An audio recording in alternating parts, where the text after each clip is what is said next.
sơn. Hai đứa ơi hai đâu xa thẳm, đường xa chân mùa này đẹp lắm, đường sơn đón như sơn tây. Trường sơn tây anh đi thương em bên ấy mưa nhiều, con đường là gánh gạo, muối bay rừng chờ cho dài mà tay áo tiếp rau em có lên không. Còn anh thương bên tay em mùa đông, bữa khê cằn bữa bay liền bé, biết lòng em xây miền đất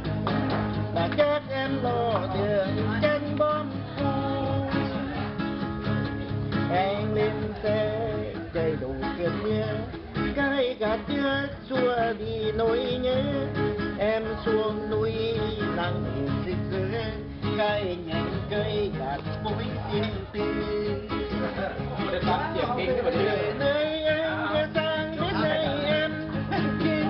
đoàn nối nhau đã tiền tuyến, như cùng nhau nối dài một.ว่าเรากันกูพักผ่อนกินเบียร์เฮ้ยไอ้พวกจะบอกที่ตามกวนไปเรียนลินกีตาร์เรามาเข้าแฟนกูไปฟอดระวงเฉยไปสโลเฉย